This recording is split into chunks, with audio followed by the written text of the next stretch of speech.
Hello and welcome. I'm Austin Adams, originally from Adelaide, but keen to take you on a historical walk around my new home of Kangaroo Point in inner Brisbane. This map shows our route and the many places mentioned. You could print it out and take the walk, or just sit back and enjoy the show. After many thousands of years' occupation by the Jagera, Yugarapul and Turrbal people, the white settler John Oxley arrived in the Brisbane River in 1823 on the lookout for an ultra-secure convict settlement. He described the Kangaroo Point area as jungle fringed with mangroves. Historians tell us the original vegetation was probably vine forests with thick grassy understory and tall trees.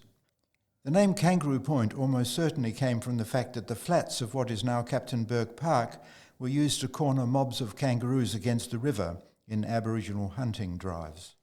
The first known European settlement at Kangaroo Point was in the early days of the penal colony in May 1825. Convicts planted the rich soil on the western side of the peninsula with maize, wheat and potatoes and guarded it from crows and cockatoos. As with much of the white encroachment in Australia, there was conflict with Indigenous inhabitants who strongly resented the incursion into their territory and would take or destroy what the settlers had planted. The name of Andrew Petrie, who quarried the much-desired Brisbane tuff or volcanic stone, we'll hear more about that later, lives on in Petrie Bight, the tightly curved river section immediately under the Story Bridge. In those early days, the land was cultivated by chained-up convicts, using just hoes, no plough. As the corn was ripening, a prisoner was put on guard to keep away the crows and the cockatoos, using a clapper to make a noise to frighten the birds. Constance Petrie, Andrew Petrie's daughter, tells us, "These crow minders were prisoners under short sentence who weren't chained like the others. One of these men had a hut built up in the fork of a gum tree on the bank of the river. This crow minder's gum tree had steps made of pieces of iron driven into the trunk. Constance Petrie tells us that a crow minder named Andy used to climb up to his hut and watch that the blacks didn't swim across from Kangaroo Point or come in a canoe to steal the corn or sweet potatoes. The blacks were very daring in those days," Constance Petrie tells us. "Andy had an old flint pistol which he fired off to give the alarm when the darkies appeared," she writes. This map, thank you Ray Kirkhove, shows the 1829 location of cornfields. It shows the crow minders' huts and the routes of raids on the cornfields. These raids were deadly serious. The Indigenous groups had worked out that the tiny colony needed its crops and supply ships to survive, so they deliberately pulled up and burnt entire fields. The map shows some of the known raids and counter-raids. In the area bounded by Thorn Street, Shafton Avenue and Wellington Streets, there's nothing to see there now, we know that there was an early Aboriginal campsite. Its location is shown on the far right in this drawing. Aboriginal campsites were permanent sites, much like villages. This one was the location of several incidents as recorded in newspaper articles from the 1840s to 1870s. The adjacent Mowbray Park has been a corroboree and tournament area for this camp. This painting, The Camp of Shafton Avenue, is by Conrad Martins. Thanks again to Dr. Ray Kirkhove. Ray has a book, by the way, entitled Aboriginal Campsites of Greater Brisbane that gives more detail. Back to Constance Petrie's story. She goes on to say her father told her, and I quote, "Once, when Kangaroo Point was under a crop of corn, the blacks were very troublesome. Nothing seemed to prevent them from stealing. So one was shot and skinned, then stuffed and put up amongst the corn to frighten the rest. It turned out a good cure. The corn wasn't troubled afterwards." Whether this was true or not, my father does not know, but he was told it as a fact many a time. That's from Constance Petrie's 1904 book, Tom Petrie's Reminiscences of Early Brisbane. After 1842, free settlers were permitted in Brisbane, with Kangaroo Point being one of the first settled areas. There were still many local Indigenous peoples in the area. An article in the Moreton Bay Courier of the 19th of June 1847 reports on a Kangaroo Point corroboree involving local Indigenous people as well as some from Amity Point on what is now South Stradbroke Island. The article concludes, and I quote, "As usual after their corroborees they had some severe fighting, and we are informed that Long Ned, an Amity Point black, got speared through the arm by a young kipper whose father he had killed about 12 months since." Here is an 1874 or so painting of early Kangaroo Point by J.C. Armitage. It's one of the earliest images we have of the area. After the Kangaroo Point area was surveyed in 1850, it soon developed into a bustling, thriving commercial town with foundries, sawmills, slipways and engineering works. There were pubs, bars and sly grog shops serving the needs of the many seamen and squatters who lived and worked in the area. A horse-drawn tram carried goods and people to and from Yungaba. For many Brisbane residents, the name Kangaroo Point conjures up images of the Story Bridge Hotel. The hotel, originally called the Kangaroo Point Hotel, was built in 1886 for James Darragh using bricks brought as ship's ballast from Scotland.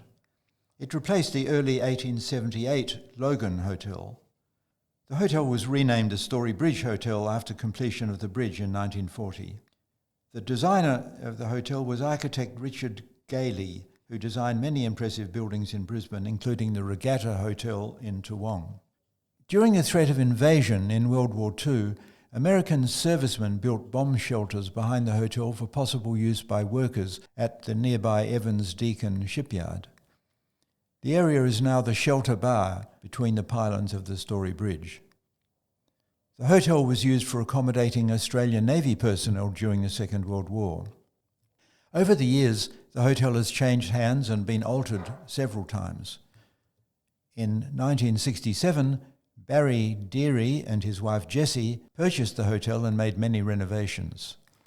The hotel is now owned by Barry and Jessie's son and daughter, Richard and Jane. It's one of the last remaining family-owned and operated hotels in Brisbane. Jane Deary herself grew up living in the hotel and nearby.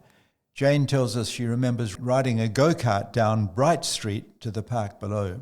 Kangaroo Point was full of people, she says. There were so many workers that 2 ferries used to operate over to Edward Street City. When one pulled out, the other would pull in. When the ferry was full, they had to stop people getting on. People were packed in like sardines. The fare was 1 cent for a child, 2 cents for an adult. It was a great area to grow up in, says Jane. There was so much going on. Up Belden Street, on the corner of Deakin Street, is the well-known Tuppys coffee shop and convenience store. There used to be a house on this site which Don Sharp and his friend John McCoy rented. The house is shown in the red circle in this early photo. Don tells us that back then there were so many cockroaches in every Kangaroo Point building that someone had the idea to have cockroach races. That started the trend for the annual Australia Day Cockroach Race held by the Story Bridge Hotel.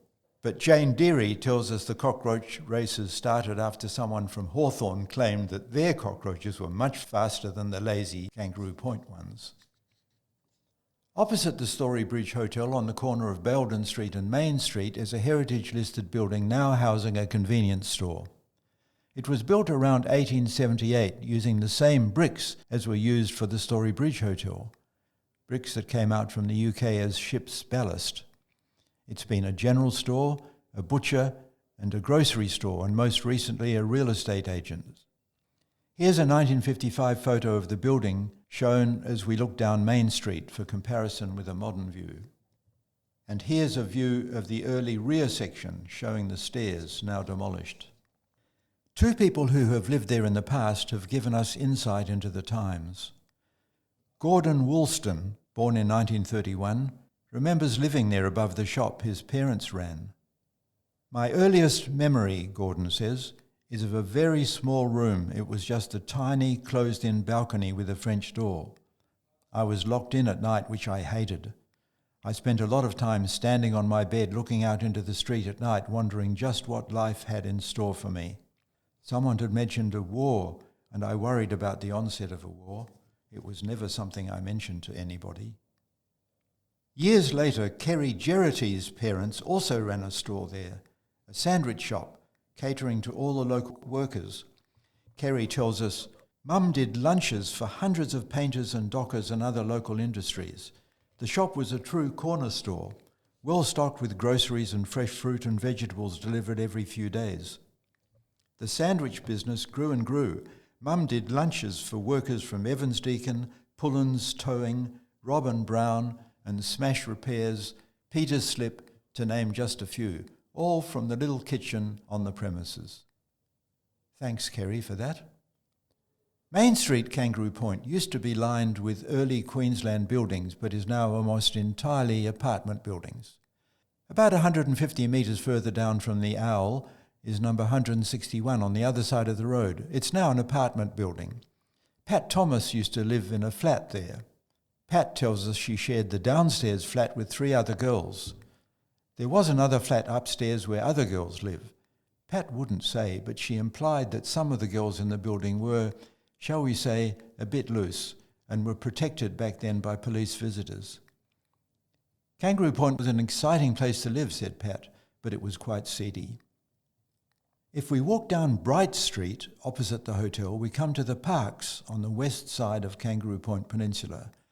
C.T. White Park on the left and James Warner Park on the right. There are several historical plaques there you can read. James Alexander Warner, 1814 to 1891, was born in London. He joined the Navy and came to Sydney where he became a surveyor.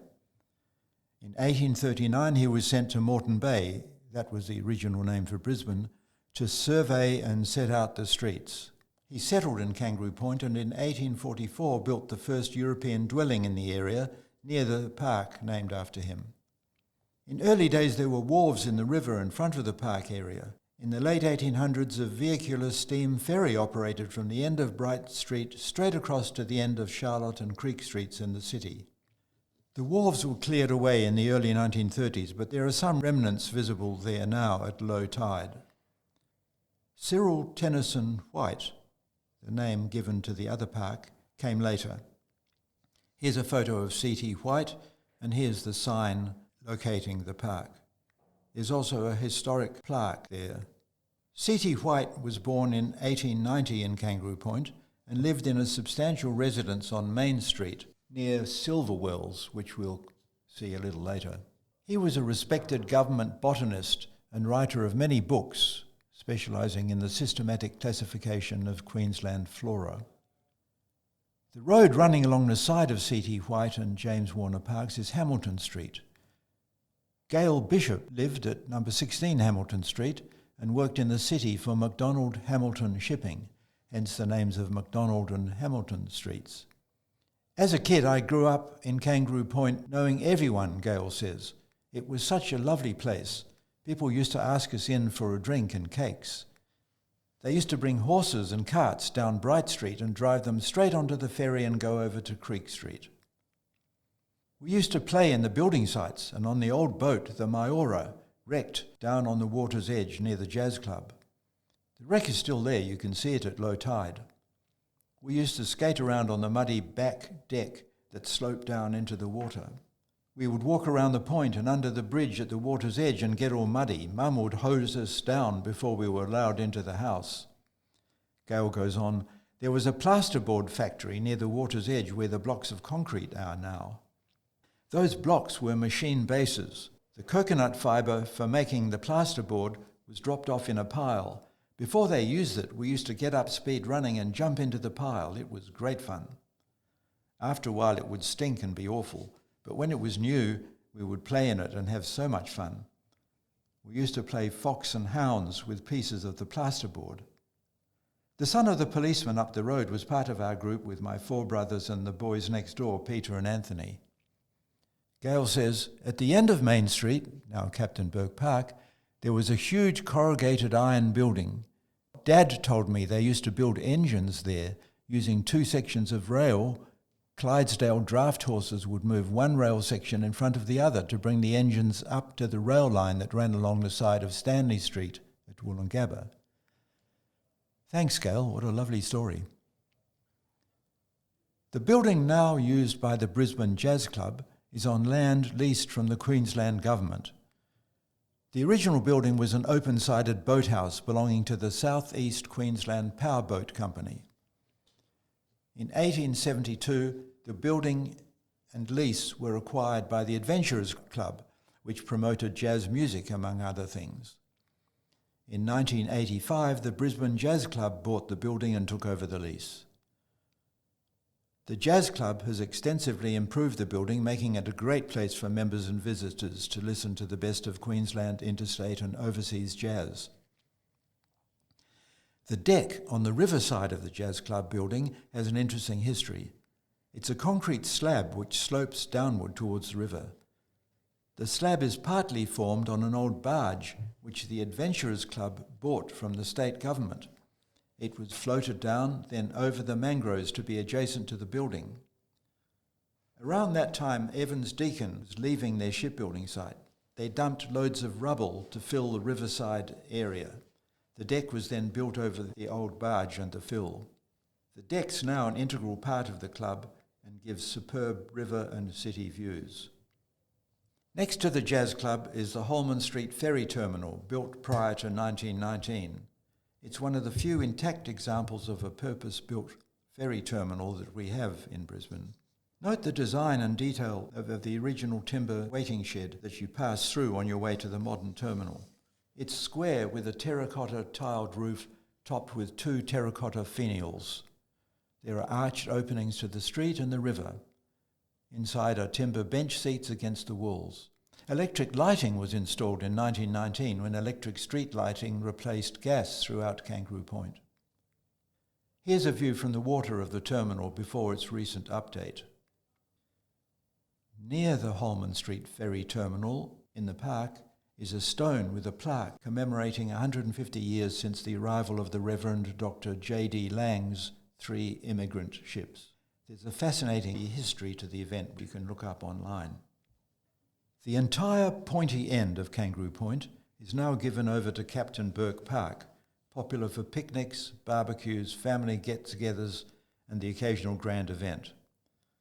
Here's an image from around 1868. It's said that in 1862 the young John Burke, with his Irish sweetheart, jumped ship in Brisbane with a bottle of rum, a stick of tobacco and 6pence in his pocket.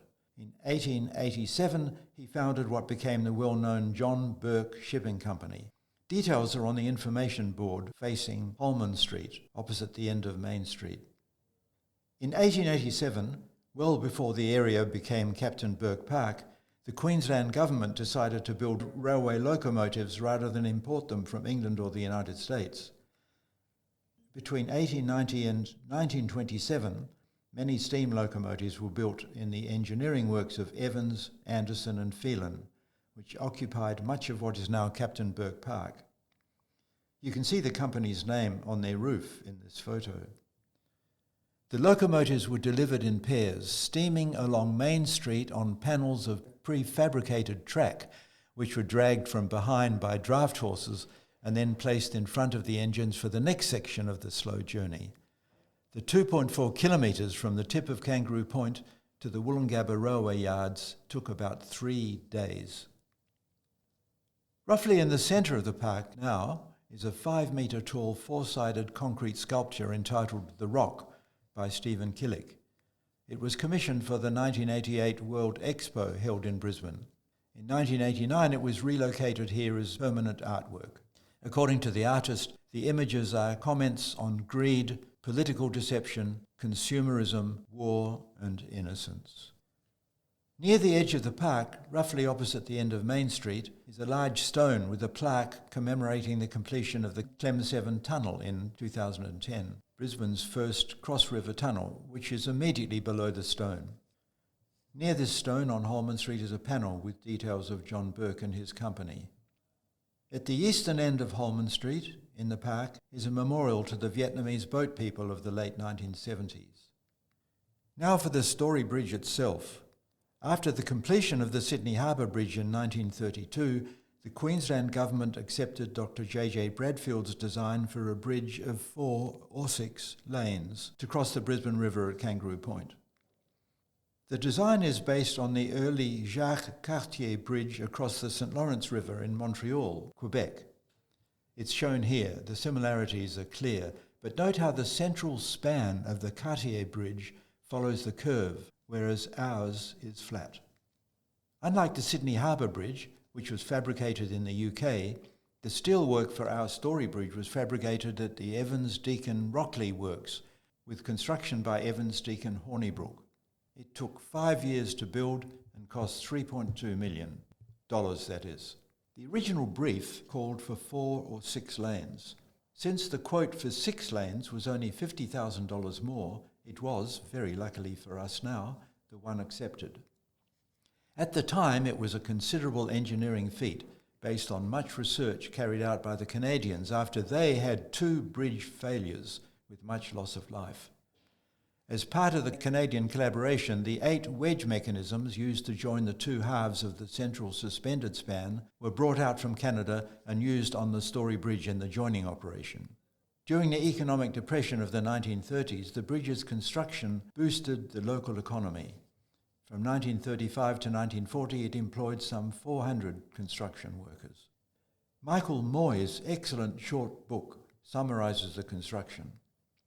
Engineering Heritage Australia also has a very informative pamphlet. The bridge was originally known as the Jubilee Bridge during construction, honouring King George V, but when it was opened in 1940, it was named after J.D. Story, the Public Service Commissioner and a member of the Bridge Board. It was a toll bridge until 1947, when the bridge was transferred to the Brisbane City Council and the toll removed.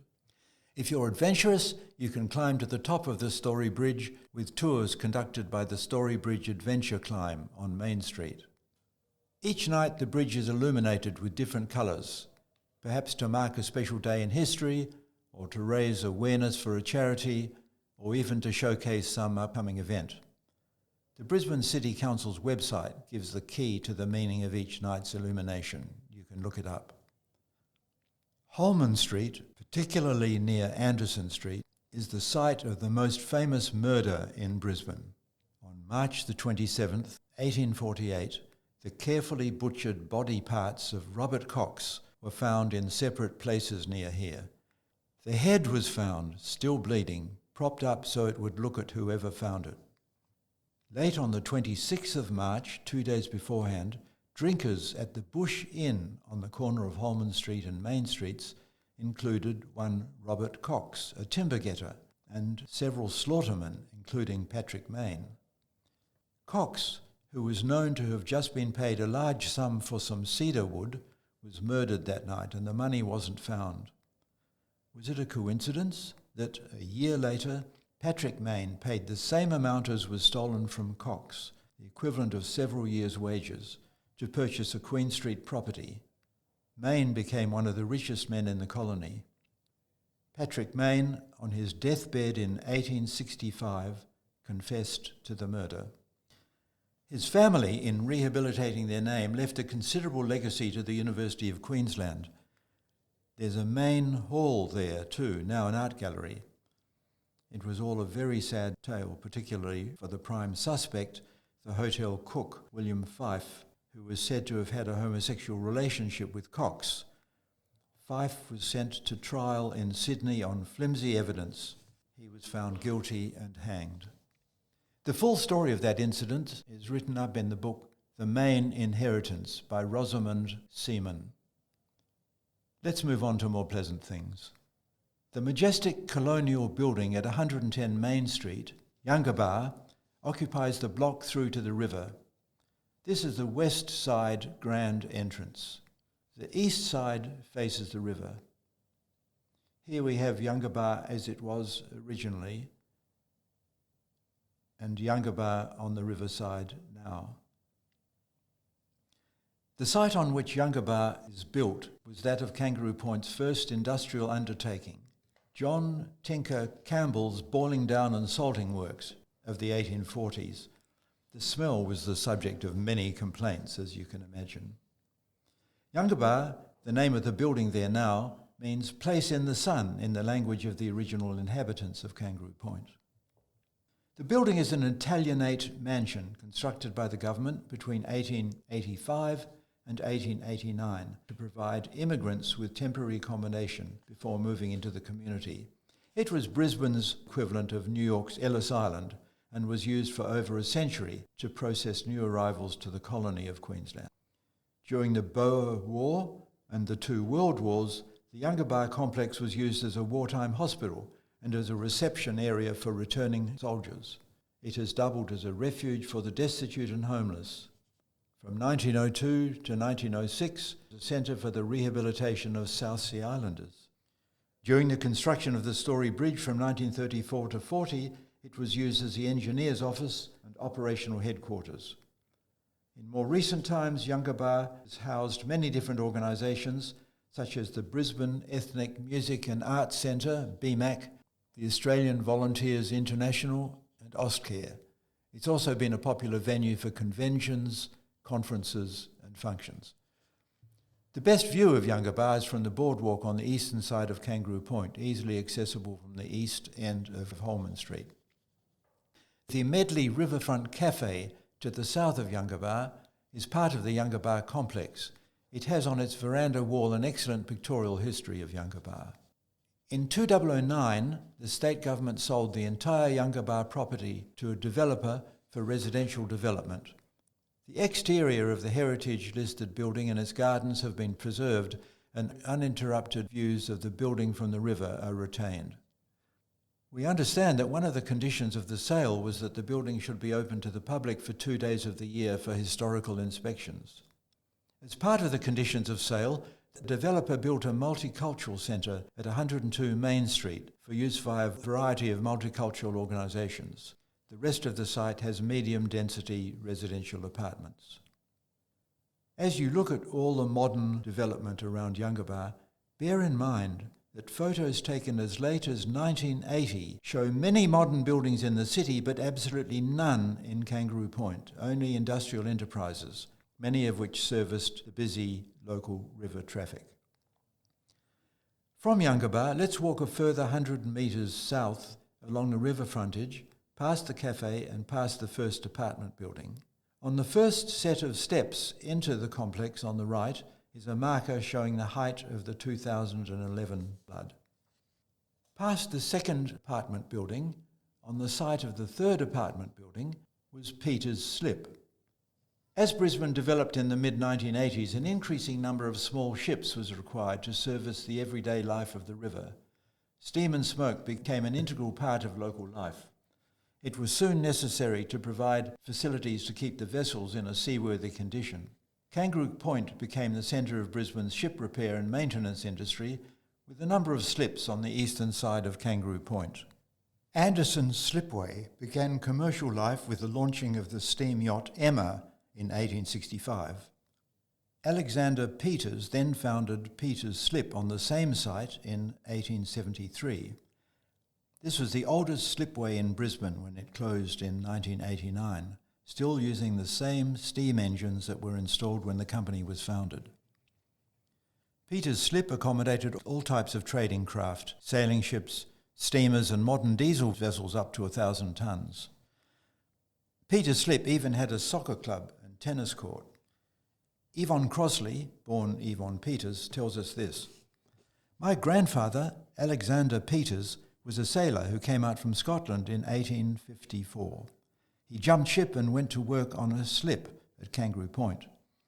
He bought it and turned it into Peters Slip. My dad was Robert Peters. He died in 1952. The building at the bottom of Rotherham Street was Horn Engineering. Our slip was next to it. I was born in 1934 in a house towards the bottom of Wharf Street. Mum never got to the hospital. Wharf Street then went down to the river. We had 2 tennis courts next to the water, then there was our house.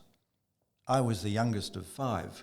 I wasn't allowed into the workshop when they were working, but I used to play on the logs that were delivered to turn into wood for the furniture or whatever else was needed. The trucks with the logs came down Wharf Street and dropped them at the end. We had a mill there with bandsaws to cut up the wood. The mill was at the bottom level, then on top was the joiner's shop where they made all the ship's furniture and fittings. We didn't build ships. That was Evans Deakin down the road. When the ships were launched, they were towed to our wharves. That was where we did the fitting out. The slip was for cleaning the bottom of ships. I used to go to school, Yvonne went on to say, at the Kangaroo Point Primary School on top of the cliffs, where the park is now, next to St Mary's Church. We would climb over the wall near Ferry Street onto the bridge approach, then cross it to the other side. That was even before the bridge was joined. Down at the water's edge, the older ones would jump in and swim in the river. I wasn't allowed, but I did put prawn nets in to catch prawns. What a great story from Yvonne, the granddaughter of the founder of Peter's Slip. Heading south along the waterfront, we turned right into Rotherham Street. Note the anchor and plaque commemorating the Frank Nicklin Dock. The Nicklin Dock wasn't there, but a good 500 metres south. We'll see it in a short while. A few steps up Rotherham Street, we come to the first intersection, Goodwin Street. On the southwest corner of Rotherham and Goodwin Streets was the Sears and Gunn Proprietary Limited premises. Ken Wilkes used to work there. I was in Cairns, said Ken, when I got the job at Sears and Gunn in 1983. My fiancée and I moved to a place in Coorparoo, and the next day I started work as a process worker, making plumbing fittings at Sears and Gunn in Kangaroo Point. We made all the plumbing fittings that go behind the wall. We made them by hand, each fabricated with an oxyacetylene torch. I worked there for a good 10 years before Sears and Gunn were taken over by Kembler and we moved to Eagle Farm. There was a foundry at the back where we made gratings and the aluminium steps that go down manholes.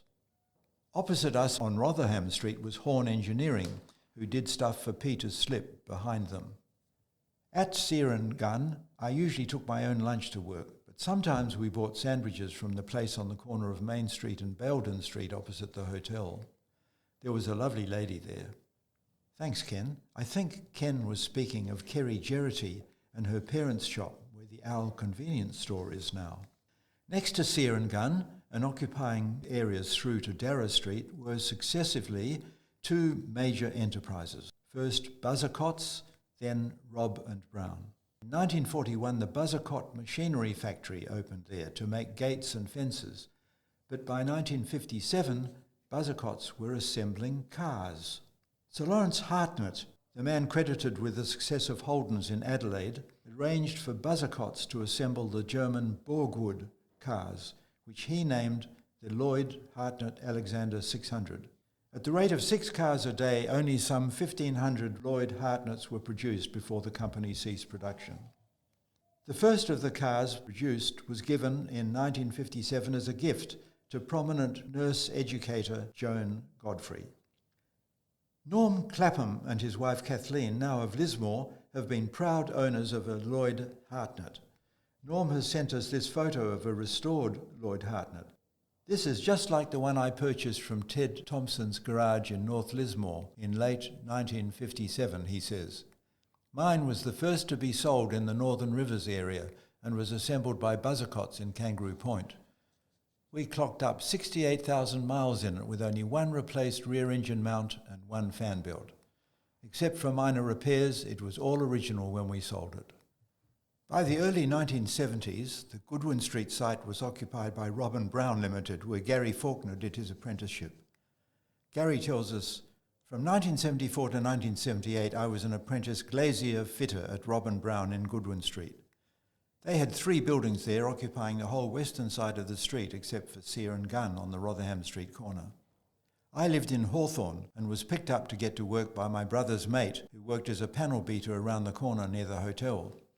Sometimes I rode a push bike until I got my driver's license in 1977. One of us used to get all the smoko orders from everyone and take them to the shop on Rotherham Street. It wasn't a shop, more of a temporary cafeteria. One of my first jobs as an apprentice was to help clean up people's houses after the 1974 flood. Robb and Brown supplied glass to buildings from the small domestic to skyscrapers. They supplied all the bronze glass for number 10 Eagle Street building. They made kitchens too. Thank you, Gary, for that.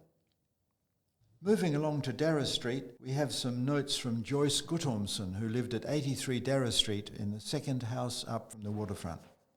This photo, taken from the bridge, shows Joyce's house circled in red. Darra Street used to go through to the waterfront, but there was a laneway between Joyce's place and what she describes as the lovely old Queenslander on the waterfront. Joyce tells us that down the laneway they used to carry steel plates and bits and pieces between the two shipyards, one in Darra Street and the other in Ferry Street. We never had a car, says Joyce, as we were only a bus ride or ferry trip from Fortitude Valley to the city. I remember we caught mud crabs and fish in the Brisbane River down the bottom of our street, and we built a big guy for Guy Fawkes Day. The whole street was involved in the effort, and a great night was had by all. Thanks, Joyce. I am the same age as Joyce, born in 1942. I too can remember making a guy for Cracker Night. We used to scrounge old clothes to stuff it. Great fun. Continuing through to the town square section of the Dockside development, Ferry Street is on the right. Ferry Street used to continue down to the river. Patsy Granville lived at 85 Ferry Street, and she tells us this. Mum and Dad, Frank and Phoebe O'Shea, moved into 85 Ferry Street after they were married in 1926. I was born in 1928. My parents ran a shop for a few years on Main Street, not far from Ferry Street, and then Dad had a fruit business doing home deliveries by horse and cart. He kept his horse in the paddock behind the house. He also dug an air raid shelter there during the war. We were very close to the river where we played a lot as kids. At times there was a lot of noise all night long from the riveting at the shipyards. It was always exciting to watch the launch of a ship. I went to St. Joseph's School, and my brothers and I used to walk there every day. I was also in the church choir and used to go there on my scooter. One day a friend asked us for a ride home. She was behind me on the scooter. As we came down Main Street, she accidentally put on the foot brake and we both went flying. I ripped my new choir dress and Mum was very upset. Mum and Dad left Kangaroo Point in the 1960s when the house was demolished as part of the Evans-Deakin expansion. This photo of me was taken in front of the house in Ferry Street. The motorbike was my husband Lewin's ex-US Army Harley. They could be bought for a song after the war. Lewin added a sidecar that I rode in, and he called it Patsy 2, T-O-O, because my nickname is Patsy. The next street along is Prospect Street, off Deakin Street. It can't be seen from the town square section of Dockside, as it's now much shorter than it was. It used to come off Main Street and cut across what is now Town Square to lead into the Evans-Deakin yard adjacent to the dock. Mal Shield and his sister Amanda lived at number 58 Prospect Street. Here are some photos from them. They tell us, from 1949, 58 Prospect Street was our childhood home.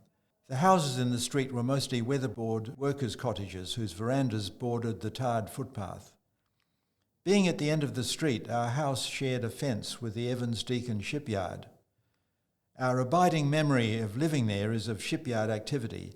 The noise of the rivet guns and other machinery was continuous from 8 a.m. to 4 p.m. apart from lunch breaks. But ship launches were exciting times.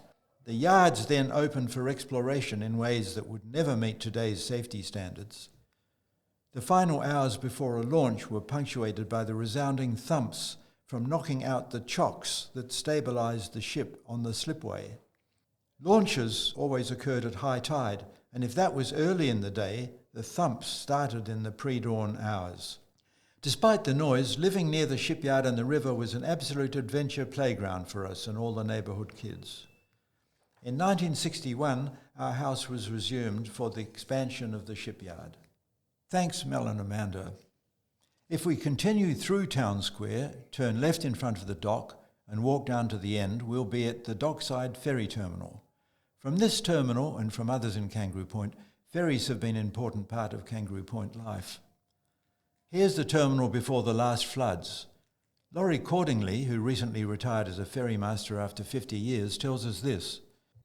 My first runs from Kangaroo Point were during Expo 88, when two of my colleagues and I were chosen to man the ferry running from Edward Street and Thornton Street to the Expo. It was a great time, and we were all somewhat saddened when it was over. In 1990, the ferry from Dockside to Riverside Centre began operating. I took the first ferry out of Dockside at 8 a.m. on the 8th of December 1990. The fare to Riverside was $1, and I made a grand total of $8 for the shift. Of course, patronage went up as more Dockside apartments were sold and other Kangaroo Point residents became aware of the new service. All up, it was a fabulous time and always full of interest, whether it was from the passengers or the ever-changing views. Thanks, Laurie, for that story. I, myself, can remember meeting Laurie when he often captained one of the old wooden ferries. He always remembered my name. A great guy. The Dockside dry dock is now all that remains of the former Deakin shipyard. The dock was opened on the 21st of July 1967 by the then Premier Frank Nicklin and named the Frank Nicklin Dry Dock, hence that plaque at the end of Rotherham Street, the one on the anchor. The dry dock was originally almost 250 metres long, 35 metres wide and 6 metres deep, and could handle ships of up to 60,000 tonnes. The remains of the gate operating mechanism are visible at the river end. Near the ferry terminal are steps up to the Dockside lookout, giving a good view over it all. When World War II came in 1939, Deakin Industries, then a large-scale engineering company, changed over completely to wartime construction, shipbuilding. They developed a dry dock at what had been, from 1881, Moores Slip. That's spelt M-O-A-R, Moores Slip. This shows the Moores' home in Cairn Street. The adjacent area along the Brisbane River was further developed between 1964 and 1967 into extensive shipbuilding facilities. The first vessel, the 57-metre oil fuel lighter Rockley, was completed in 1941 for the Royal Australian Navy. Many warships were built at the dock, including minesweepers, floating docks, oil lighters and merchant ships. After the war, a range of vessels was built there, including steamers, barges, colliers, cargo ships, tugs, trawlers, a vehicular ferry, bulk carriers, patrol boats and tankers. In 1973, the oil tanker Robert Miller at 67,000 tonnes, one of the largest ships built in Australia, was built at the dry dock. It was launched in September of that year. In the devastating floods on Australia Day 1974, the Robert Miller broke loose from the Deakin fit-out berth on the river. It had been manoeuvred from the dock and was at the mercy of the torrent raging down the river. Amazingly, the huge ship snagged itself by its anchors on the large slipway at Peter's Slip, avoiding a potential major disaster. The granddaughter of Arthur Deakin, Jane Deakin, remembers the early days. The earliest I can remember, says Jane, about the area is driving across the Sorby Bridge and my mother saying to us, "Your grandfather built this bridge." We didn't think too much of that, but then she pointed down to the left side and said, "And that's where they built the ships." In those days you could see the shipyard and all the buildings. They had the name on some of the taller structures and the big cranes. Evans, Deakin and Company. That seemed much more real to my brother and sister and me. We could read our own names high up on the cranes, and that was impressive. As my grandfather didn't have a partner, my mother was asked to help organise the ship launching events. She would plan the afternoon tea, greet the guests, and look very glamorous. As 4 to 8-year-olds, my brother and I would occasionally be taken to the shipyard to watch the event. Our spot was up a long flight of stairs to the shipyard office overlooking the launch area. Sometimes we would be taken down to the dock area to see the activity up close. I can remember seeing the huge chains that held the ship back. As the ship was launched, those enormous chains played out to hold the ship in the river. They were massive and made an incredible noise, like the loudest thunder. It was very scary. Thanks, Jane. That must have been a very special childhood. At the inland end of the dry dock is the modern Ferryman's Bridge leading to Cairn Street. On the other side of Cairn Street, on the right, are the Cairn Street cottages, 3 identical small workers' cottages and a larger one on the corner of Lambert Street. Here they are now. The larger house was built in about 1876 by John Mullen. It's been moved a bit to allow for the development of the site. The 3 smaller cottages were built in 1885 as rental properties during a housing boom. The cottages are a unique example of the type of housing originally located in the area. All remained on one title deed but passed through various owners and at times rented out to workers at the shipyard. In 1979, By then badly run down, the cottages were bought by Clive Chatwood, an electrician working at the Deakin shipyard. He painstakingly restored them and subdivided the land. His foresight allows us to appreciate a historic link with the colonial heritage of Kangaroo Point. The adjoining small car park facing Shaftesbury Avenue is named in his honour. On the opposite corner of Lambert Street is Dunholm, built around 1876 to 1878 for John Gibbons in the style of the time and originally on a much larger site. Gibbons was a pardoned convict who became a successful ferryman and merchant. The house was sold by his descendants in 1903. A large extension was added to the rear in a major renovation around that time. If we turn up Lambert Street and cross the roundabout at O'Connell Street, we'll pass two heritage-listed houses. This is the first, the quaint Alpha Cottage, 1882 to 1883, on a corner at 127 Lambert Street. And this is Thorncliffe, the elegant colonial house on the corner of Castlebar Street at number 162. Both houses are on land originally owned by Henry Stuart Russell, Queensland explorer, squatter and writer of Queensland history. It was he who completed the grand Shaftesbury House. All were constructed during the housing boom of the 1880s. Crossing Castlebar Street and turning left, we can see the gated entrance to Shaftesbury House. Shaftesbury House is a magnificent Victorian Gothic-style building at the top of a large terraced lawn on the banks of the Brisbane River.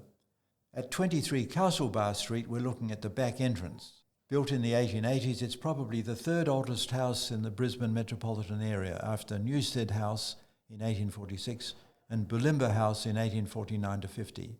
It's a significant example of the work of two important Queensland architects, F.D.G. Stanley and R.S. Dodds. The land was first acquired by the Reverend Robert Cox, 1851, who began building a single-storey house. In 1852, Darling Downs pastoralist politician Henry Russell purchased the property and completed the house in its Gothic form. He named it Shaftesbury after his wife's birthplace in Jamaica. After changing hands several times, the property was acquired in 1919 by the Commonwealth Government and converted into the Anzac Hostel for the care and treatment of totally and permanently incapacitated ex-servicemen. It served as a repatriation hospital until 1969. From then to 1987, it was occupied by the Royal Australian Air Force. After 1995, it was redeveloped as part of the current Shaftesbury International College. The main entrance is in Thorn Street, but is best viewed from the river. If we walk down Castlebar Street to Shaftesbury Avenue, turn right and walk to O'Connell Street, there's a modern building on the O'Connell Street corner, the Story Apartments. In the foyer is a tribute to Colonel Daniel Evans, who was the Evans of Evans Deakin. On the site of this apartment building was Chiselhurst, one of 5 houses forming the University of Queensland's Women's College from 1914 until the college moved to St Lucia in 1958. Notable alumni included Penelope Wensley, Anna Maria Bligh and Sally Ann Atkinson. Dorothea Wilkinson was an alumna of Chiselhurst for 3 years from 1944. She studied physiotherapy. Dorothea tells us that the college, consisting of 5 rather old houses, was run under the kindly guardianship of Anna Frederica Bage, the founding principal. Miss Bage was universally known as Frida, even by the residents of the nearby men's colleges. Other university colleges at Kangaroo Point were St John's and King's on River Terrace. Dorothea tells us that in the front garden of Chiselhurst was the college mascot, a small stone faun known as Eeyore, carved by the sculptor Leonard Chilham. Many a foray was made at night by residents of the men's colleges in attempts to abduct Eeyore, but none in Dorothea's time was successful. In those days, a few university students boarded at nearby Leckhampton. They joined college students in the walk to the Thornton Street ferry and then across the Botanic Gardens to the university, which was then in George Street in the city. Leckhampton is a beautiful example of a late 19th century city residence. Designed by noted architect Alexander Wilson, it was built in 1889 to 1890 for Charles Snow, a prominent city jeweller and founder of the Boy Scouts in Queensland. After his death in 1913, the house remained in the Snow family until 1924. It was then sold for conversion into flats. In 1984, the interior was converted into office accommodation. We can now cross Main Street on the pedestrian overpass and enter Kangaroo Point Cliffs Park. The site of Kangaroo Point Cliffs Park has a long educational heritage. The Kangaroo Point School opened there as a Church of England school in 1861. It came under the control of the Board of Education in 1867, consisting of a boys' and girls' department. An infant school was added in 1874.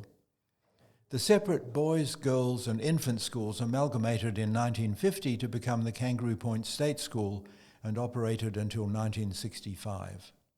From 1965 to 2009, it was the site of the Kangaroo Point TAFE, shown here. In 2007, the Kangaroo Point TAFE amalgamated with the South Bank Institute of TAFE, and the old buildings were demolished in 2009. The site was then redeveloped and opened in March 2010 as the Kangaroo Point Cliffs Park to give residents and visitors a place to enjoy a park and views of the city. Artworks in the park include the magnificent sculpture Venus Rising by British architect Wolfgang Buttress. At the northern end of the park is an entrance to St Mary's Church. Near the gate to the church is a memorial to Canon David Garland, the architect of Anzac Day. St Mary's Church is significant as it has always been the naval chapel in Queensland and was connected to the naval stores by timber stairs. Originally, the church was patronised by various governors when they resided at Old Government House. The church's pipe organ is the oldest in Queensland, dating from the early 19th century. It was imported from a London church in 1876. Here are some views of St Mary's. The parish hall was built in 1879, and the rectory, designed by architect John Buckeridge, was completed in 1889. An interesting art-related snippet is that from November 1955, the artist John Mulvig had his studio beneath St Mary's Church Hall. Here are two works by Mulvig from his Kangaroo Point studio. This one is entitled Sketch for Madam Y, and this one is entitled The Women. The photos are from a display of his work at the Queensland Art Gallery. Kangaroo Point was then well known for its brothels, an ongoing legacy of World War II when American troops were stationed in Brisbane. Let's now go back to Kangaroo Point Cliffs Park and go all the way to the far end, just past the cafe, where we find steps, over 100 of them, down to the waterfront. Before going down the steps, just look to the left. There's a plaque in memory of Lester Towerton, a fireman who lost his life here fighting a fire. Here are the steps and the present-day cliffs at the bottom. Although now much altered by the quarrying since convict times, the distinctive cliffs of Kangaroo Point were revered by Aboriginal peoples as relics of the titanic meanderings of the dreaming ancestor, an eel or serpent, as it gouged out the course of the Brisbane River. Rock engravings were said to have been seen along the cliffs. The rock of the Kangaroo Point Cliffs dates from the Triassic period 200 million years ago, but the present cliff face was only created during the early years of the colony when the rock was quarried by convict labour. The rock is a volcanic tuff, Tuff, with distinctive pink and green colouring. For a period of 150 years from the 1820s, the stone was used for many Brisbane buildings, roadworks, wharves and marine walls. Two significant examples are the Commissariat Store, 1828 to 29, in the city, and its William Street retaining wall, and the 1848 to 50 chapel in the grounds of St Stephen's Cathedral in Elizabeth Street. The external walls of St John's Cathedral, too, are in Brisbane Tuff. By 1976, most of the available Kangaroo Point rock had been extracted and the quarry was closed. The area was redeveloped as public park reserves with picnic areas, barbecue facilities, sculptures, riverside walkway and a bicycle path. The cliffs are now popular for abseiling and rock climbing. If we turn right at the base of the steps, we'll pass some sculptures which were moved here after the Brisbane Expo in 1988. This is Christopher Trotter's 1995 fish fossil. We're now at the River Life facility in what were previously the naval stores. Note the Brisbane Tuff wall. In the middle of the 19th century, hostilities in Europe caused the Australian colonies to realise they needed to provide for their own defence. Queensland was then independent of Victoria, New South Wales and South Australia. There was an attempt to develop a combined colonies defence force, but this didn't eventuate, so each colony developed its own. The Brisbane defences included buildings to house naval stores and to provide for maintenance and training. These were constructed in 1886 to 1887 at this Kangaroo Point Naval Stores site and included two two-storey buildings, workshops for ships' repair, a wharf and a slipway. Here's a photo of the original naval stores showing the steps up to St Mary's Church. The stores now as River Life. The building that remains retains some of the original features. There's a hatch in the upper level through which torpedoes were raised and lowered. Tracks used by the gun trolleys can be seen, as can the raised concrete gun locations. On the right-hand wall are flood indicators showing the height of the 1893 and 1974 river floods. A notable event took place here on the 9th of April 1903. It was Australia's first ship-to-shore wireless transmission from HMQS Gayndah, moored near Moreton Island, to a receiving station in a shed near here. If we continue 400 metres north, we come to the Thornton Street ferry terminal, now no longer used. Here's an old view down Thornton Street, then called Pixley Street. Here's the terminal when up until quite recently it was functioning. In the 1860s, ferries and boats of all types were the only means of cross-river transport. One of these was a ferry service between Thornton Street and Edward Street in the city.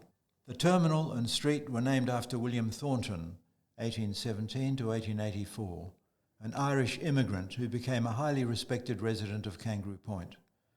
He was the collector of customs, the first water police magistrate for Moreton Bay and a member of the Legislative Council. In 1851 he erected the first prefabricated building in Queensland. He had his own boat for the daily trip across to Customs House. If we walk up the steps behind the ferry terminal, the corner of Pixley and Thornton Street, the approximate location of the Crowminder's hut, shown on the map at the beginning of this story. Further up on the corner of Main Street, where the present Bridgeport Apartments building stands, was the family home of Diane Smith. Diane Smith tells us this: "My family home for 25 years was at 311 Main Street, now the Bridgeport Apartments building. You can see it in the photo and drawing done by a family friend. My father and his father were bookmakers. Shortly after World War II, my grandfather, Jack Ellis, purchased the property from John Hetherington, who was a mayor of Brisbane early last century. My grandfather undertook extensive renovations to what was a large Queenslander-style home on the corner of Main and Thornton Streets. He raised the original home and built 4 flats underneath. Main Street was a busy 6-lane thoroughfare at that time, although not as busy it is now. There were traffic lights and a pedestrian crossing just down from my family home, which facilitated access to the strip of small businesses on the opposite side of Main Street. As a young child, I could look across the river to the city from our back door. The City Hall and the MLC building were the only buildings of any height at the time." Well, Diane, many thanks for that story. Now to the lockup. On the corner of Main and Thornton Streets is the original Kangaroo Point lockup. In 1872, tenders were called for the construction of a police lockup at Kangaroo Point. This was in response to a request by the local constable who didn't have a secure building in which to lock up drunkards who wandered the streets at night, annoying local residents. The tender was awarded to John Petrie and revised to include living accommodation for the constable. The present structure, built in 1910, includes cell doors from the original 1872 lockup. In 1928, the old station was demolished and a new reinforced concrete structure was erected, but the cell block remained intact, and from 1928 was used for storage. The new station was occupied in 1929 and continued in service until 1964. This tiny timber-framed building contains 2 small cells with a veranda to one side. It's clad in weatherboards and has a corrugated iron gable roof, which extends over the veranda. The heavy tongue-and-grooved timber doors of the cells still have their original bolts and peepholes.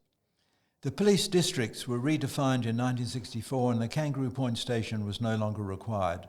its duties were absorbed by the Yungaba station. The building continued in use only as a residence for the local constables until 1967, when the station and residence demolished to make way for the Story Bridge Expressway. But the cell block was never removed from the site.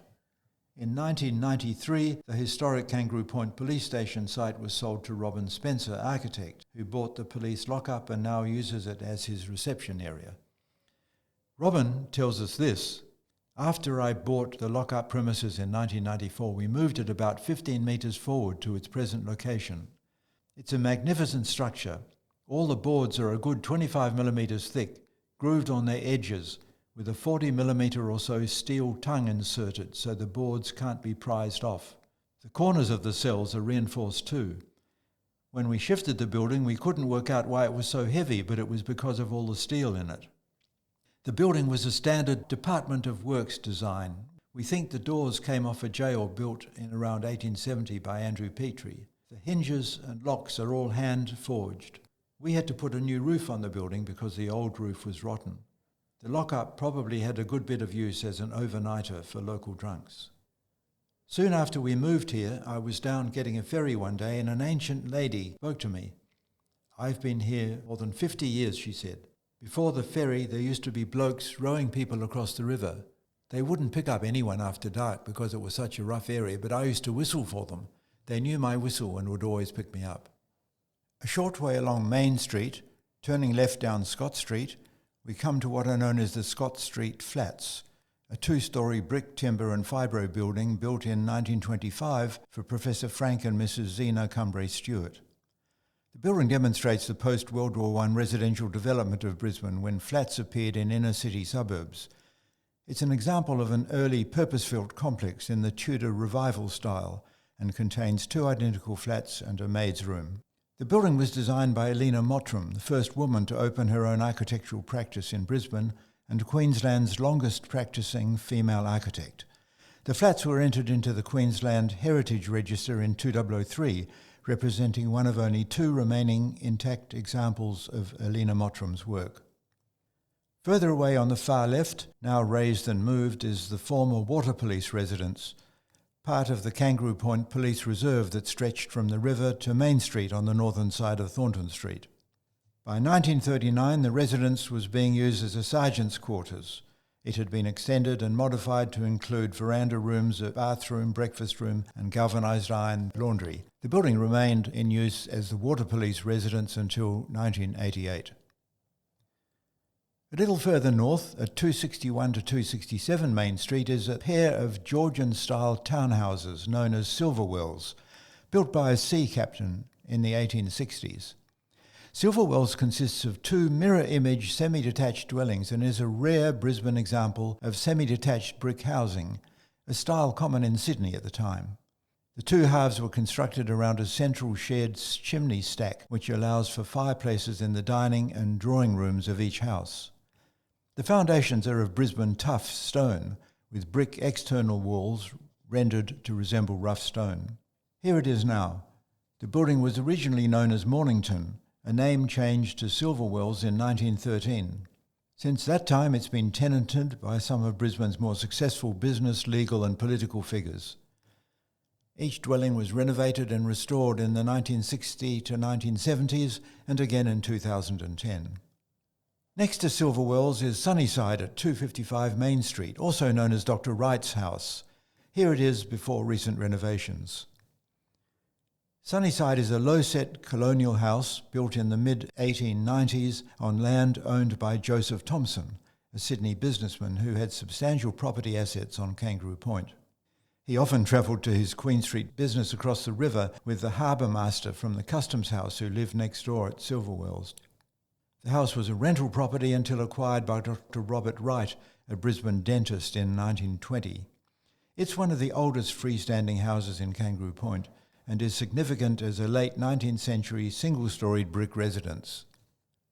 Silverwells and Sunnyside are the last remaining 19th century residences in the block between Scott and Bright Streets. Judy Breedis, great-granddaughter of Dr. Robert Wright, lived in Sunnyside until 2009.